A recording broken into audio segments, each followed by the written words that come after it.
Bienvenidos a nuestro estudio de los Evangelios de Mateo, Marcos, Lucas y Juan. Hoy estudiaremos el principal objetivo del ministerio de Jesús mientras estaba entre nosotros. Él vino a salvar lo que se había perdido, siendo Él mismo el camino, la verdad y la vida. Ahora, en el Evangelio de Juan 14:6, Jesús dice: «Yo soy el camino, la verdad y la vida. Nadie viene al Padre si no es por mí». En Juan 17:4, Jesús le dice al Padre: «Yo te he glorificado en la tierra, habiendo acabado la obra que me has dado que hiciera». Versículos como estos son una muy buena introducción para la gran obsesión de Jesucristo, cumplir la misión de su Padre. Cada uno de estos libros, como Marcos dijo, es el Evangelio de Jesucristo, el Hijo de Dios. Aunque son biográficas, no son biografías, más bien son la predicación de las buenas nuevas desde el campo de batalla espiritual, donde Jesús venció al pecado y a la muerte para restaurar la relación quebrada entre el Santo Creador y sus criaturas rebeldes. Ahora, cuando Jesús le dice al Padre: «Yo te he glorificado en la tierra, habiendo acabado la obra que me has dado que hiciera», necesitamos comprender qué obras eran. Conforme estudias, debes buscar su ministerio de redención, su muerte en la cruz y todo lo que la cruz significa como un acto de expiación por el pecado humano y como un camino hacia una relación restaurada con el Santo Creador. Parte de esta restauración involucró la reconciliación de Dios con el hombre por medio de la expiación del pecado. Pero la otra parte también significó traer a la humanidad de vuelta a Dios. Hombres y mujeres, jóvenes y ancianos, toda raza, tribu, pueblo, lengua y nación. Por lo tanto, era necesario que, durante su vida, Jesús se estableciera en los corazones de cualquier persona que le creyera. Plantó el reino de Dios en los corazones humanos como una semilla que necesita ser cultivada por la iglesia empoderada por su Espíritu. Así, se muestra a Jesús en los Evangelios, enseñando, predicando y haciendo discípulos. Jesús enseña a los judíos cómo vivir la Torá de la manera en que la palabra de Dios les muestra cómo vivirla. Jesús también denuncia a los líderes apóstatas que han violado el espíritu de la palabra de Dios y que han abandonado la misión de Israel de ganar a las naciones para Dios. Jesús cumple profecías y vive modelos espirituales esenciales para que el pueblo de Dios pueda creer en Él. Jesús realiza sanidades y las obras poderosas de Dios, dando órdenes a las fuerzas de la naturaleza, derrotando a las huestes demoníacas y hablando proféticamente al mundo. Veamos algunos detalles de este trabajo tan diverso. Jesús aparece sanando. Él trae a muchos sanidad física y sanidad espiritual a muchos más. En Juan 4, Él transforma a una mujer de dudosa moral en su primer apóstol, ganando a muchos de su pueblo samaritano a través de su testimonio. En Lucas 19, 1 al 10, Zaqueo, un odiado cobrador de impuestos y estafador, da a su vida un giro y se vuelve alguien honesto y generoso, devolviendo varias veces lo que injustamente había tomado. En Marcos 2, encontramos a Jesús a la hora de la cena, rodeado de pecadores y recaudadores en su mesa que, según Marcos, en el lenguaje del discipulado, lo estaban siguiendo. Jesús sana leprosos, cura jorobados, manos secas y enfermedades de mucho tiempo. Abre los ojos de los ciegos, los oídos del sordo, restaura a los lisiados y paralíticos e incluso resucita muertos. Las sanidades no paran ahí. Jesús libera a los cautivos bajo influencias demoníacas. Él habla directamente a los espíritus inmundos que causan estragos en la vida de los demás. Ellos lo reconocen desde lejos y suplican por misericordia. Gritan aterrorizados ante su presencia. En Marcos 1:24, un espíritu inmundo le dice: «Yo sé quién eres, el Santo de Dios». Y en Marcos 3:11, el espíritu inmundo le dice a Jesús: «Tú eres el Hijo de Dios». Alguna vez, Él hizo huir a miles de demonios con su permiso y expulsa a otros sin decir palabra ni con su presencia. Él simplemente lo desea y está hecho. No ignoremos el ministerio de Jesús con las personas endemoniadas. Esta dimensión del ministerio de Jesús representa una gran realidad. Hay un mundo y una batalla espiritual. Con el avance de las ciencias médicas, es más fácil que la gente olvide que Satanás y sus demonios siguen atormentando a las personas física y mentalmente. Aunque debemos aprovechar las virtudes de los tratamientos médicos modernos, no debemos olvidar que a menudo puede haber una causa espiritual para algunas enfermedades mentales y físicas, y Jesús vino haciendo la obra del Padre, liberando a muchos de eso también. Ahora enfoquémonos en la obra de Jesús como Maestro. Los evangelios nos dicen que en todas las áreas, Jesús es una revelación de Dios para nosotros.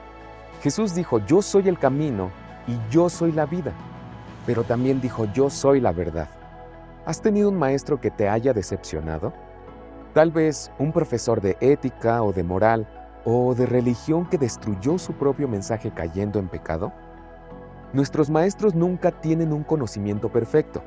Tenemos que poner a prueba el espíritu para saber si vienen de Dios, como nos dice 1 de Juan 4:1. Y dejen que 2 o 3 profetas hablen, y dejen que los demás juzguen, como Pablo lo dijo en 1 de Corintios 14:29. Bueno, cuando te acercas a Jesús en los evangelios, te encuentras con un hombre sin pecado. Jesús nunca te decepcionará. Todo lo que Jesús dijo, todo lo que Jesús enseñó fue la verdad perfecta, perfectamente vivida. Al escucharlo, incluso sus enemigos se asombraron. Decían cosas como, ¿qué es esto? Una nueva enseñanza con autoridad. El ministerio de enseñanza de Jesús viene de muchas formas en los evangelios. Encontramos largos sermones como el Sermón del Monte que cubre 3 capítulos completos en Mateo 5, 6 y 7. En ese sermón, Jesús llama a sus seguidores a ser parte de su solución para los problemas de este mundo. De hecho, todo el libro de Mateo está organizado alrededor de 5 grandes sermones predicados a sus seguidores acerca de cómo ser discípulos y construir su iglesia. Conforme estudiamos esto, pregúntate, ¿quieres ser parte de la solución o ser parte del problema?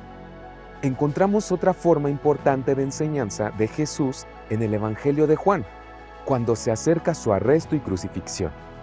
Es el sermón más largo de Jesús, llamado el Sermón del Aposento Alto, que abarca desde Juan 13:1 con la Cena del Señor, el lavamiento de los pies de sus discípulos y el anuncio de su traición, y hasta el final de Juan 17:26.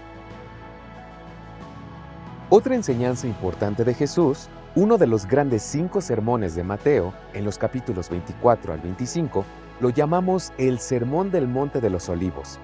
Este sermón nos enseña acerca de la difícil situación de la nación judía en la inminente destrucción de Jerusalén y los eventos que rodean la segunda venida de Jesús. Como muchos de los sermones de Jesús, están guiados por las preguntas de los discípulos. Con frecuencia no entendían la naturaleza de su papel como el Mesías. También se confundían acerca de la naturaleza del reino que Jesús vino a sembrar entre ellos. Algunas de las declaraciones más profundas de Jesús son las respuestas hacia algo que alguien preguntaba o decía. A veces las enseñanzas de Jesús eran provocadas por intercambios hostiles con líderes religiosos o por preguntas necias de aquellos que querían reivindicarse frente a sus enseñanzas. A veces encontrarás a Jesús en diálogos hostiles incluso con las personas que están planeando su asesinato. Además de las extensas enseñanzas de Jesús, también encontrarás enseñanzas que son mucho más breves. Algunas de las más grandes enseñanzas de Jesús están en sus parábolas, sus metáforas, sus similares y sus interpretaciones de algunas porciones de las Escrituras. Cada vez que Jesús habla, sin importar el contexto, está enseñando. Él siempre está enseñando de palabra y de hechos, así que presta mucha atención a lo que dice y hace. Jesús fue un maestro que reprendía.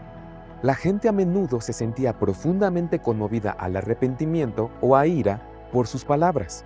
Al leer acerca de él, es posible que te sientas alterado, lo que Hechos 5:33 llama enfurecerse. Las Escrituras pueden herir nuestro orgullo, exponer nuestro pecado y acusarnos en lo más íntimo de nuestro ser. Ahora bien, una palabra importante en el Nuevo Testamento es una que significa confesión o confesarse. La confesión no es autojustificarse ni excusar el pecado cuando te presionan a reconocerlo porque te descubrieron. La confesión ni siquiera es simplemente decirle a Dios que estás arrepentido por algo que has hecho. La confesión en las Escrituras está representada por una palabra griega que combina otras dos palabras, lo mismo y decir, para referirse a lo mismo. Respecto al pecado, la verdadera confesión es lo que le dices a Dios de tu pecado y lo que Dios dice acerca de ese pecado. Si conoces las Escrituras, sabrás lo que Dios dirá sobre lo que hiciste, cómo se siente Él por lo que hiciste. Entonces, dices lo mismo y sientes lo mismo, y al hacerlo, estás de acuerdo con Dios en que lo que hiciste estuvo mal. Eso es confesión, la respuesta adecuada a la convicción de pecado que traerá el estudio de los evangelios es la confesión y el arrepentimiento. ¿No es esto lo que vino predicando Jesús? Así es, Jesús comenzó su ministerio evangelístico diciendo en Marcos 1:14, arrepiéntanse y crean en el evangelio. Hay un último pensamiento para compartir contigo a modo de introducción mientras lees estos evangelios. Los eruditos han notado que Mateo, Marcos y Lucas tienen muchas historias similares. Juan, sin embargo, tiene principalmente elementos nuevos que no se consideran en Mateo, Marcos y Lucas. Tienen un nombre para Mateo, Marcos y Lucas que expresa esta similitud: sinóptico. Sinóptico significa mismo punto de vista. Esta naturaleza sinóptica se ha reformulado en términos de un problema, el problema sinóptico. Muchos de los pasajes en Mateo, Marcos y Lucas son idénticos y los eruditos han tratado de averiguar quién tomó prestado qué o a quién. Es común asumir que Marcos escribió su evangelio primero, trabajando con Pedro como escribano inspirado. Luego, muchos ven a ambos, Mateo y Lucas, basarse en el material de Marcos y ajustándolo para sus propios propósitos teológicos. De hecho, hay elementos iguales en Mateo y Lucas que no se encuentran en Marcos. A estos elementos se les conoce como Q. Finalmente, tenemos elementos que son exclusivos de Mateo y exclusivos de Lucas. Lo que es importante recalcar cuando lees los evangelios es que con tanto material compartido, Mateo, Marcos y Lucas son interpretaciones únicas de Jesús. Cada una está hecha para distintos públicos y diferentes propósitos. Cada una es una obra maestra por derecho propio, como una colección cuidadosamente construida de sermones narrativos. Cada sermón narrativo predica un mensaje a través de grupos de episodios entretejidos que entregan un mensaje que es más grande que cualquier evento individual. Luego, en cada libro se usa el fluir de estos sermones para predicar una visión más completa de Cristo. Cada evangelio es tejido como un tapiz único, complejo y fino. Aún así, estudiar cada uno de estos libros en ese nivel requiere un profundo estudio por sí mismo. No podemos comprender completamente a cada uno en nuestro estudio actual. En su lugar, te presentamos los diversos episodios de la vida de Jesús con la vista puesta en los detalles que cada evangelista proporciona.